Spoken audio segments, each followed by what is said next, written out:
Hey guys, I'm back. It's Jack. Just kidding, it's Paulie. I'm here with a deck profile of my Magician deck.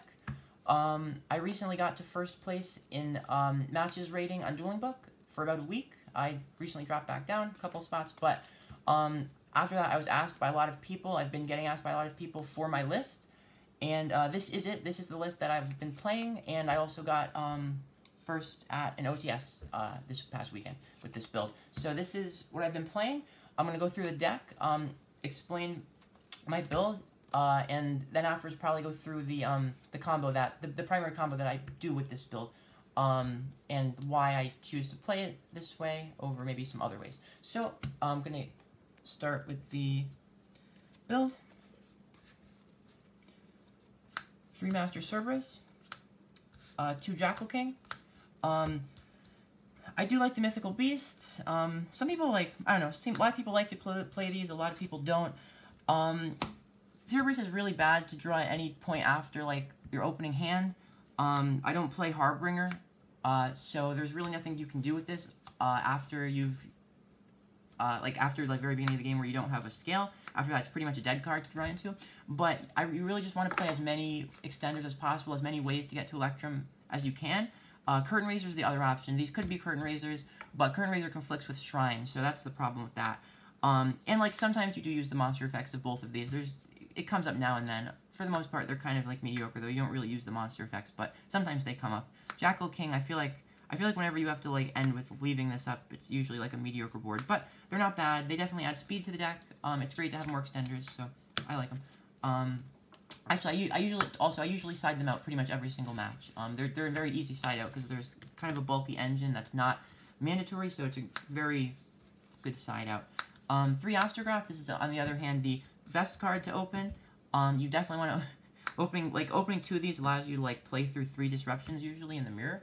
And opening 1, going first, makes it so that your Electrum can send any other piece you want for your combo and not have to send out instead of sending Astrograph. If you open this, instead of having to send it, you can send any other card to then get back with Electrum, like Harmonizing or Oath, for examples.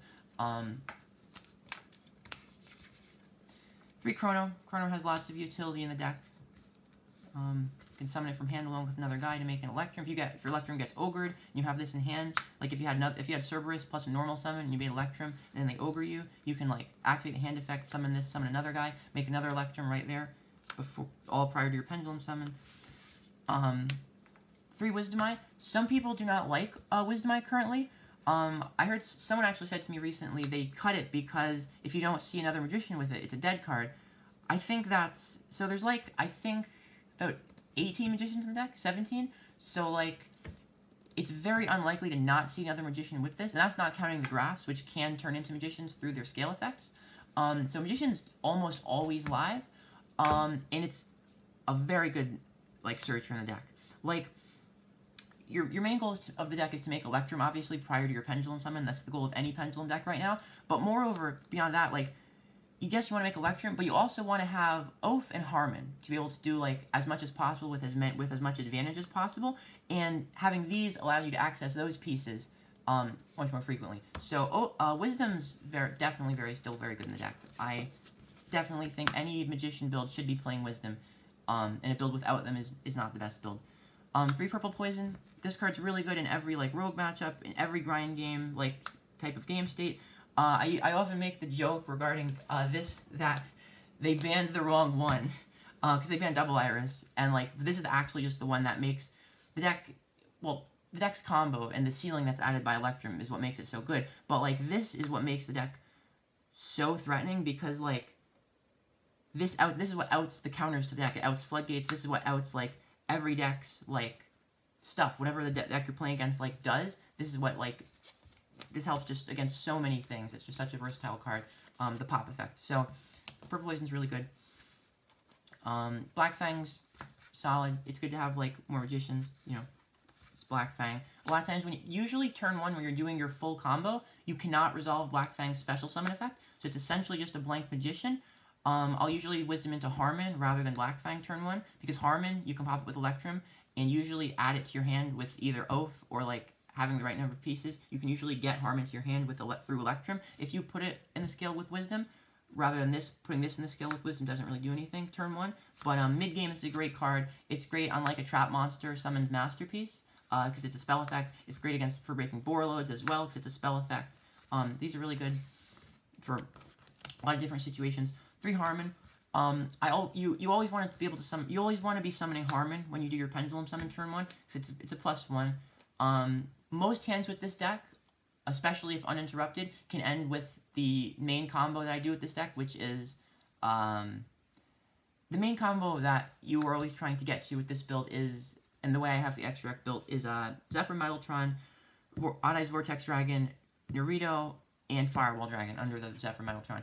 And most hands with this deck can get to that very, very easily. The question is how many cards you will have left over after doing that. Almost any hand can do it if you're willing to end with no cards left over in scale or hand. But to end it with some resources left over, you have to perform the combo in a manner that gains you the much advantage as much advantage as possible while you're doing it. And summoning Harmon's like an important piece for that, just a +1. Same with Oath. Oath's another +1. So always want to try to get to Harmon turn 1. Oath, I play 2. I definitely would be on board with playing 3. Oath's oftentimes very important to pop to perform the full combo with Naruto, because if you don't have Oath, you oftentimes it might be hard to get to 2 level 6s. At the end of the combo, you summon Oath from hand with Chronograph or some other level 6. Jackal works too, but having Oath, which is toolboxable because of Wisdom, makes it a lot more consistent to be able to end on that Naruto, which is another reason why Wisdom is so good in the deck. But I'll go over the combo at the end to explain some of what I'm talking about. Stargazer, Time Gazer. People call these the bricks. They're not really bricks. They synergize, like, they're magicians for Wisdom Eye, they're pendulums. What's so great about this deck is any pendulum card is still, like, a piece, no matter what it is. So, yes, some pieces are better than others, like Oath, Harmon, Wisdom, the extenders, but they're still, a pendulum's still a pendulum. They're not bad. The card I really hate drawing is actually this one. I actually just hate drawing this, because if you draw this, that means you can't search it off of Darkworm. So sometimes drawing this is actually just a -1. I play 2 Darkworm. So, there is an argument to be made for playing another one of these, definitely, which is namely the fact that if you do open the one, then you can't search another additional card off of the Dark Worms. So there's definitely a case to be made for playing 2 of these, but I really don't like drawing this card, like, so, I don't know, I like it at 1. You could, I don't know, I don't like playing 2 of that card, but, and then the other gate, if you're playing the FTK version, obviously you have to play it, but otherwise, the other gate's not really that great, because it's level 7, which is good, but if it's in your scale, you can't pendulum summon if you control a monster, so it conflicts with Electrum. But, Hamster, so I like 1 Rescue Hamster. 1 Rescue Hamster is definitely good in the deck, because, so, the monster effect, you rarely resolve. You will be able to resolve the monster effect if A, you open Wisdom Eye, or B, you summoned an Electrum without using your normal, and it gets ogred. At which point you can send some magician to your extra deck, Purple Poison, or Wisdom, or Black Fang, with the Electrum, and then normal summon this, which that then turns on the normal summon effect to be able to make a second Electrum. So, like, it's sometimes good if you get ogred, having this in hand. Otherwise, it's really only, the monster effect's really only live if you, open Wisdom with it. So, but the reason you play 1 is because the scale effect. So, you always want to resolve the scale effect kind of turn 1 if you can.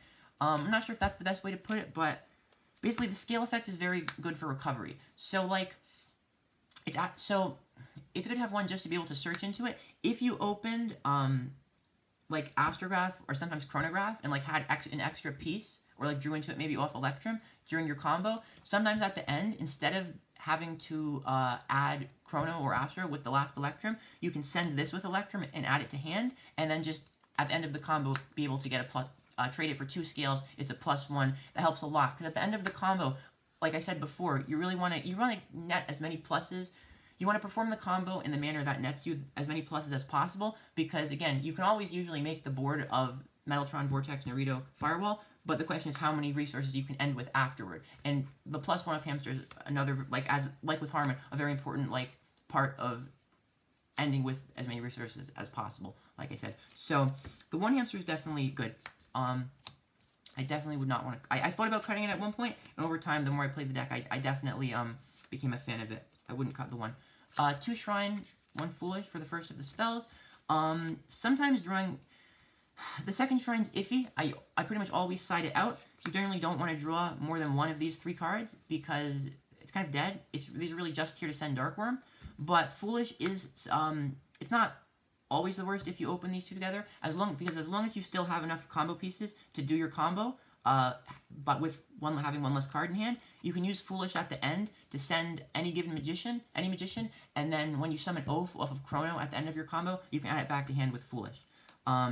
If you have a mediocre hand, it also sometimes can allow you to summon a guy with Black Fang. It also turns on Black Fang. Like I said, that doesn't come up turn 1 if you're doing the combo, like the full combo, and you have all the pieces. But mid game, it can also be decent with Black Fang if you somehow don't have a Dark Spellcaster Engrave. But you'll usually have Astro Engrave because you'll have made Vortex. So in that sense, it really doesn't do anything. It's really still just a dead card if you already had like at least Astro Engrave. But being able to send a Magician to add back with Oath does make it that does kind of make it a decent trade. So it's not the worst thing to open along with this, but I still usually side 1 Shrine out. 3 Allure. So it looks really interesting in this deck because in general, I've found pretty much every deck I've played Allure in for the last 6 years, and probably longer than that, and I just didn't realize it because I wasn't I guess just probably wasn't really paying attention to it. Most decks were people will play Allure just because you have enough dark monsters to be able to play it.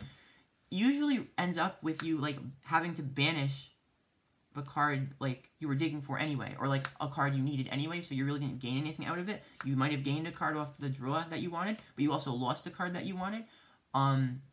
So you don't want to play this in a deck just because you have enough dark monsters to play it, because if the dark monsters are the cards you're trying to get to anyway, then you essentially just it doesn't gain you anything. You just lose the card you wanted anyway. But in this deck, there's so many dark monsters, many of which aren't like Purple Poison, for example. Great card mid-game. Turn 1, it's just a Pendulum card. So being able to dig for extenders or cards you really want and banish something like Purple Poison is good. There's enough mediocre cards like that you can just banish Black Fang Purple for this, that being able to dig for the cards you really do want. In this deck, it actually works out. So this is actually one deck where I really like the 3 Allures. I was siding 1 out when I first started playing this build, but eventually I realized there's really no drawback to this, and I just wanted to keep them in as much as possible. So I pretty much keep all 3 in most matches post-signing. 2 Pot of Desires. I'm a huge fan of this card. This is my favorite card in the game currently. I played this in my Spiral deck last format with all the 1-ofs that Spirals entailed. I still played these. 2 in Spiral, 3 in pretty much any other deck, except for this deck. What I was getting to is I actually only play 2 in this deck. I tested 3, and I actually came to the conclusion that, in this deck, it was better to just play 2.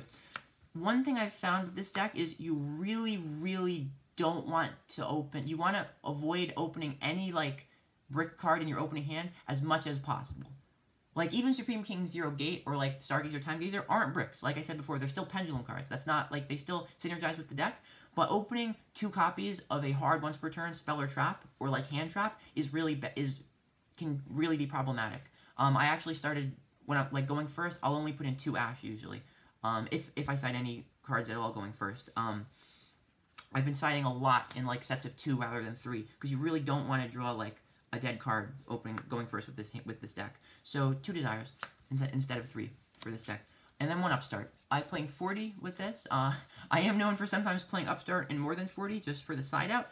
In this deck, I do play 40. It's very consistent. The deck's been performing very well, and I really just haven't changed it because it's really been performing very well, and there hasn't been any need to. So I have not put it above 40. And the Upstart, sometimes I'll side it out depending on how many cards I'm putting in and what I want to side out. But, yeah, that's the main. Then for the extra, 3 Electrum. You use all 3 of these for the primary combo, so you do need 3 for this build. For a lot of builds, some builds can get away with 2, but I think really in any build you want 3, because even if you only use 2 for your turn 1 combo, the third one usually comes up on the follow-up turn. 1 Zephyr Metaltron. This is also part of the turn 1 combo. You guys probably know what you do with that. You link with Absolute to summon Vortex. Firewall, also one of the main monsters you go into with the main combo. Borload, a lot of people don't play this. I generally just believe you want to play this in pretty much any deck that can summon it, which is pretty much any deck, except for I guess something like Draco maybe, which you would probably play it in anyway because that deck literally just doesn't have an extra deck. But so yeah, pretty much any deck. So the way I usually explain this to people is there will be, if you don't play this, there will be games where you lose because you didn't have this in the extra deck. Now, whenever you have a card like that, that doesn't necessarily inherently mean you want to play it, because you still have to weigh that with, sure, you might lose some games by not having it, but you have to weigh that with how many games might I lose by not having this other card that I'm potentially playing instead. So, but I do think, I do think it's worth playing. I really do. There's been so many games where, I've had this up, or something else, and, I've been I lose because my opponent's about to Borload my Borload, and then they just don't have it in the extra deck, and sometimes they just don't have an out to this. It's funny, because Borload itself is a significant threat, because it can't be targeted by monster effects, and combined with kind of the minus 500 effect, so you really need Borload to take Borloads. I don't know, Borload definitely comes up a lot. I think it helps a lot. There's a lot of situations that would be much more difficult to get out of without it, that it just makes it a lot easier. There's situations like that as well. So that's it for the links. I don't play, too many links, which is kind of funny because I think I do. This is 6 is a lot, but some people play Underclock Taker, Decode Talker. I have been thinking about putting in a Decode Talker solely to play around cherries, not as an alternative to Zephyr Metaltron, but just because when you get hit with cherries, it's extremely hard to work around. It's extremely awkward to make almost anything in the extract, and Decode kind of can help with that. Mainly, if you do get lucky enough to open with, a way to get to 2 level 7s, like Gate and Astrograph, you still oftentimes can't end on Vortex because you don't have a link to make with, if you make Absolute, you have to put it in your extra monster zone if you got cherries, because you don't have arrows, so at that point, you can't link the Absolute with anything, because you can't make this with, Absolute, and, something that you Pendulum summon from hand. So I almost want to play Decode Talker just for that situation, but space is really tight, and every card in this extra deck comes up every few matches, literally. So there really isn't any room. But so that's it for the links. And then One Starving Venom Dragon. I don't play the Harbinger combo, but a lot of times you run out of Electrums, and just having one more copy is sometimes enough, and definitely is something you want to play to have that option. Sometimes the piercing effect can help you win through Scapegoat if you need to. It's also really good against Dinos. That's probably the matchup. I've probably made this card more against Dinos than any other time I've made this card in this deck, because when they Conductor you, the only thing you can make with face down monsters, you can't make Links or Synchros or Xyz, is Fusion Summons. That's the only thing you can make with face downs. So and then when you make this, after you've been Conductored, you can copy Conductor, flip their monsters all face down, and kill them. So this card's really good against Dinos. Just fun fact. Then for Xyz, the Absolute Dragon and the Vortex Dragon, this got mixed up. Technically Fusion, but this is one of the things you try to end on more than almost anything else in the extra deck. You're always trying to end on this. Naruto. This is part of the main combo, which, like I said before, is to end on Metaltron with Firewall under it, and then Vortex and Naruto next to them. Sometimes this is one of the only things you can make under Rivalry, which is a popular card lately by some Dino players and a lot of Draco players in a grind game, so that's also another use for this. Abyss Dweller, I think this is a very important card right now. Lately, Draco has been extremely popular, and going first, games 2 or 3 against Draco, making this is one of the only ways I feel to safely establish a board against them for two reasons. One, they'll probably be siding Ra against you. So this is one of the few cards that helps you kind of play around Ra Sphere mode if it's a matchup where this is an effect that's relevant against the deck that the opponent's playing. This and Omega are the 2 cards that can kind of help you play around Ra, because they're cards that, if you get Ra'd, still disrupt your opponent on their turn in some capacity. And against Draco, this can be generally very good against Draco, as well as Lightsworn, which are 2 of the 3 decks that I consider most threatening currently, in addition to the Mirror. The last one being World Chalice, which this is also actually ironically pretty good against. So Dweller definitely, I think, is really important right now. I think, like, for the Draco matchup. Also, even regardless of Sphere Mode, I should have said, like, just in general. Like, because they can pop Vortex or Naruto with, like, Apocalypse, and, like, you can't negate Grave effects with those. So, like, Draco can kind of just break through the full board pretty well. Like, there's a good number of games where, like, you can actually just lose to Draco after establishing the full board, and Dweller helps a lot. So, like, if they're playing no extra deck, even game 1, you can just make Dweller, because you know they're playing Draco if they have no extra deck. So that's something to, like, current format, we're back to, like, where it was, like, what it was like in Monarchs. You always want to check with your opponent how many cards are in their extra deck at the beginning of the match. It can help you know whether to make Dweller. So, one Tornado, this is probably, if I had to cut one card from the extra deck, would be the card I cut. It comes up a lot, like, mid-game. It's really important for breaking Fragrance sometimes. There's been a lot of games I've won breaking Fragrance with this.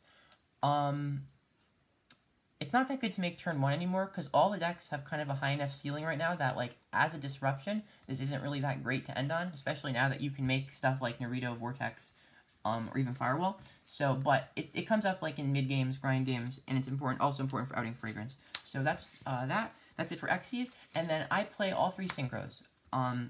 Ignister, Supreme Dragon Clearwing, and Omega. All of these come up a good amount. Ignister, like, pretty much, like, I make this a lot, like, turn 2 after making the full board, like, they'll usually try to push, they'll break maybe one piece, and then next turn as a follow-up, this is just really good, because it doesn't target, it just forces something out. This is a great follow-up, and also just, I think Ignister is too good to not play, like, in a Pendulum deck. It's great in the mirror for, like, if one player or the other, like, breaks each other's board, and then, like, establishes an Ignister, can really be clutch. So, like, in the mirror it comes up, trying to, especially, like, if you're trying to play second, same with, like I said, either player, but, like, if you're trying to play second, like, and break their board, Ignister can be crucial. Dragon Clearwing, like, I've won a lot of games because of this card. A good amount of the time, Ignister can, like, generally fulfill the function, like, sometimes do what this does, but still being able to destroy all of your opponent's monsters is, like, really relevant. Like, sometimes in the mirror, like I said, when you're trying to break the opponent's board, sometimes you can play through, like, push through two or three, like, negations. Like, if they end on the Firewall, Naruto, Vortex board, I've broken that by, like, you can, if you open, like, usually it requires opening, like, Astrographs or Purple Poisons to, like, bait or force them, but, like, doing that, and then, like, just summoning this can sometimes, like, win you the game. But, like, if you don't have the harm, like, this to make, like, you usually won't have enough stuff to bait all those negates and then break their board. This fulfills that last step of breaking the board. So I do think the Clearwing comes up. Also, like, against ABC, like, comboing with Dweller is another really cool combo that I find comes up a lot in that matchup. So that's kind of what that's for.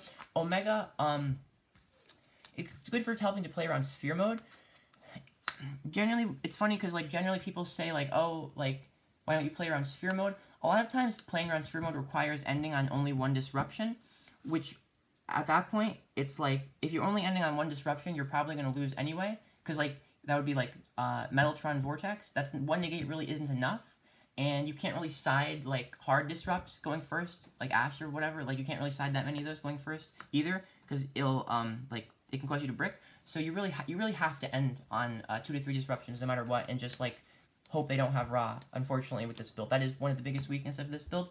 But against Draco in particular, a lot of times, because Vortex and Naruto are really, and Firewall are really very mediocre against them, because they can just break them with Apocalypse or Return, I will sometimes just go, like, Omega, Metaltron, Dweller against Draco. So, like, in that matchup, this comes up. And also, if you get Cherries, this is very important. Like, it's one of the few things you can make and then still be able to make another extra deck monster under Cherries. Just like before we had Electrum, the same function. Before we had Electrum, like, you were always trying to make this with Magicians and then go into an Xe afterward. So Omega's still good. I don't make this, I probably make this maybe the least of any card in the extra deck, but it still comes up. And then the side. 3 Ash, 3 Cyclone. I was telling my friend, kind of just to give him, like, a basic, like, tutorial of how to, like, side with the deck. You can kind of generally just, like, side these 6 in any matchup, like, or if you're going blind, like, these are pretty solid in pretty much every matchup except the mirror. In the mirror, you really wouldn't want, like, they're both playable against the mirror, but, like, neither of these cards are impactful enough to, like, want to have instead of a combo piece, or want to have, like, instead of, like, a better side card. So, like, in the mirror, these aren't great, but, Although going second, I will sometimes put these in the mirror. But generally against most of the other matchups, Trickstar, Invoked, Draco for sure, ABC, like most matchups, these are just like the 6 that you're putting in.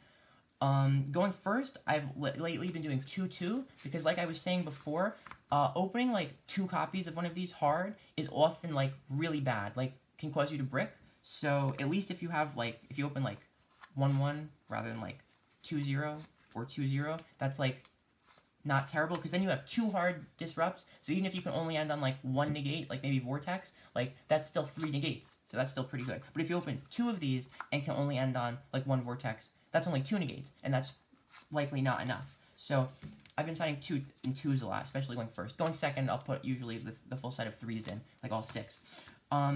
So then the rest of the slide is largely for the mirror. 3 barrier for going first in the mirror. If you get hit with Reaper or Ra in the mirror, like when you're going first and they have either of those cards, it's almost an auto loss. And the only way, there's really no way to effectively counterside those because like, even if you were to like play like Prohibition for Ra, number one, that's terrible because like you don't know if they're siding Ra, and even if they are, there's only like a 40% chance of the opponent opening a 3F. But like, yeah, basically there's really no way to effectively. There's no card that can stop both Ra and Sphere Mode because they're such like their functions are so different. But both cards are effectively auto wins for the opponent, unless you open Barrier in the mirror. Because basically like I've won a lot of games where like the opponent's Rod in the mirror and then I've Barriered. Barrier's almost better than Rod. This card's actually just so good in the mirror that it's too good not to play 3. In other matchups where I consider siding this in, I'll usually only put in 2. Invoked or potentially Lightsworn, because they essentially have 9 ways to access Brilliant Fusion. So I'll usually put 2 in against Lightsworn.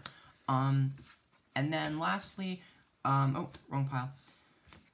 Lastly, I side an additional 6 hand traps. This is for the mirror. Reaper is, like I said, one of the best cards in the mirror. It's usually a blowout. You usually don't lose if you've resolved this against them. In other matchups, you can sometimes win through Reaper. Like if other matchups Reaper you, you can still sometimes win because like some matchups like Trickstar or Invoked still have to deal with like your physical monsters. So even if you can just end on like a board of mediocre bodies, that's still sometimes enough to grind out with. In the mirror, it's very unlikely that a player will win after getting Reapered. And that's why Barrier is so important, because Barrier is one of the few ways to allow that player to then win through Reaper. But so Reaper is just it's a blowout. Ogre's also oftentimes very good in the mirror, especially depending on what build they're playing. If they're playing a build with like calls or like hand traps in the main, they're less likely to have the number of combo pieces to be able to really play through this. So even against my builds, depending on the hand, Reaper can often be like very impactful. Like if you can't make another Electrum pre-Pendulum summon, this is usually going to end up resulting in you ending on at least 1 less negation monster, if not 2 less negation monsters. Like if not only just Vortex after getting Ogre. So Ogre's really good. And then the only reason for the 1 random roll is because rather than do 3 Ogre, I wanted 2-1. Same concept as kind of with the like you don't want to open like 2 of a card that like you can't activate both of in the same turn because like just you don't want to brick. So I'd rather open 1-1 than like 2 Ogres. So also Ogre's better in like more matchups than Droll. Like Ogre's kind of better in the mirror and the other matchups, so there's really no reason for the more than 1 Droll. So that's the side. The one matchup where Droll is like really good and better than Ogre is Royal Chalice. So hope like if you play against Royal Chalice, just like hope you draw the 1 Droll because that's a really threatening deck. That deck's really good too. So that's pretty much the build. And now I wanted to kind of just demonstrate how to do what I was referring to as the full combo or main combo in the video. So this is an average hand. It doesn't include some of the more advantageous cards, such as Astrograph or Pot of Desires. It doesn't have any draw cards like Allure that would allow you to banish one of these.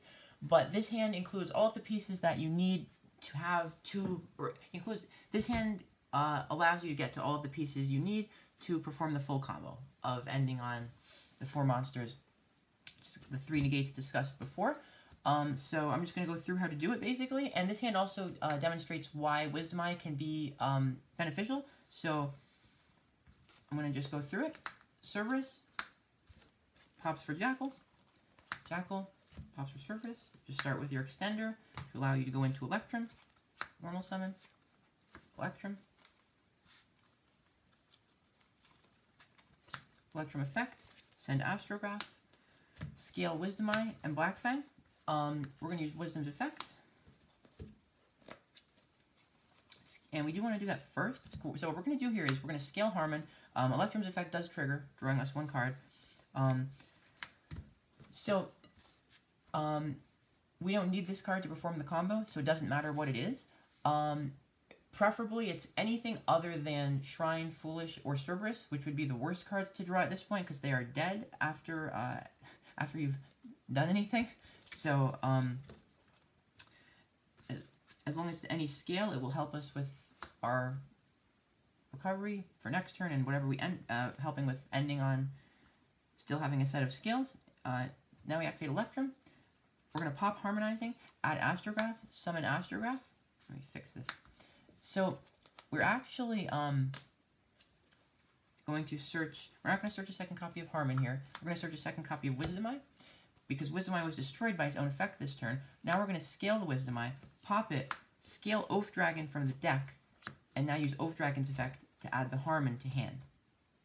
So that kind of just like basically is why I think Wisdom Eye is just still so like good in this deck, because opening that Wisdom Eye alongside this Black Fang, which will have no other uses this turn other than the fact that this was a magician and allowed us to trigger Wisdom Eye, just by opening Wisdom Eye, we were able to access both Oath and Harmon. So basically we were able to access Harmon. So now we just, the very next step is Pendulum summoning. Pendulum for 2 from the extra deck and Harmon from hand. Trying to see if I can get all 5 columns fit in the camera. I'm not sure if I can, but all right, there we go. That's not bad. You can summon a purple poison from deck or any magician. It doesn't matter. Next, we link with the 2 monsters in the arrow zones being pointed to by Electrum. That's very important. That we link with those as opposed to like these 2, let's say. For a long time when I first started playing the deck, I was making that mistake. So, Electrum. That leaves this zone open. We send a second Astrograph to the extra deck with that Electrum. Now we're going to pop the Oath. And it's important that we pop Oath here rather than Black Fang. Otherwise, we won't be able to end on Naruto in the end. Some hands maybe you can, but without having any extra pieces, like Chronograph or Jackal in hand, we have to do the Oath, because Astro then allows us to search the second Oath. And this is why running 3 Oath can kind of maybe be beneficial, because that way if you, let's say you've activated Desires prior to this point and you've banished 1 copy of Oath, you would still have an additional 1 to search. So this is what our field looks like now. Next, the next step is to then make the Absolute before you make a third Electrum. You then link these 2. The graveyard's going to be off camera because there's not that much room. Zephyr Metaltron, Vortex. Then we make the third Electrum. This purple gets banished because it was summoned off of Harmon. The third Electrum gets summoned underneath the Metaltron. It sends Chronograph to the extra deck, not another Astrograph. Two Astrographs will be in our graveyard. 1 is currently in our deck. We then scale... Well, you could either pop the remaining card in your scale or any other scale from your hand. In this case, we drew Darkworm, which is... We still have Gate in deck, so this would not be a bad normal summon next turn. But if we, let's say, didn't have Gate in deck, I would put the Darkworm down, because this is the least use. This will be the least useful scale in hand for next turn, other than arguably the Stargazer. So we could either pop this, or Stargazer. In this case, since we do have Gate in deck, I would keep this for next turn, and I would scale the Stargazer and probably pop that. Or if you're in a mirror and you think they could potentially have Wavering, you can pop the Wavering Eyes potentially in hand. You can pop the Black Fang and make sure you end on no scales that way. But overall, with this hand in this situation, the best one to pop would be Stargazer. So we're going to pop the Stargazer, add Chronograph to hand, activate Chronograph, special summon it. It special summons Oath from hand. Now we make Firewall Dragon underneath the Metaltron. And then we make Naruto with these 2. And that's the combo. And that's how you end on Naruto, Firewall, Vortex, Metaltron. Now there are many other ways to do this. A lot of people prefer Harbinger, and you can I think for the most part, end on the same board but with Harbinger instead of Naruto by performing the combo differently. One player I know performs it that way using Time Star Magician. I don't play that in the extra deck, nor Harbinger, or the second copy of Supreme King, which is also necessary for that build. I think that takes a lot of space. I prefer just Naruto, but there's a lot, like I said, there's lots of different ways to do it. And usually you can end on these along with like one set of scales for next turn. So in this case we have two scales, Black Fang and Dark Worm. This can get gate next turn, which would probably what you'd actually put in this what you actually put in the scale. But usually you end with 2 cards left over in addition to this, or 2 or 3. So if you had opened, let's say, Pot of Desires, you'd inherently have one additional card, one card more than we have now, because by nature of Desires, it draws you 1 extra card. If we'd opened Astrograph, there's a good chance we'd be able to end on 1 additional card, because by opening Astrograph, the way it works out, you usually can end up sending Hamster at one point during a combo and being able to add that to hand instead of having to add Astrograph to hand. So that's another way to be able to end on an additional card. There's a couple different ways.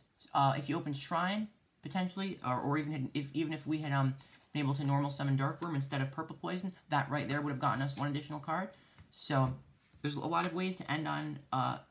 That's why I said, like I said before, you usually can end on this. The question is, how many cards can you end on in addition to that? So there's a lot of cards in the deck that allow you to end on more.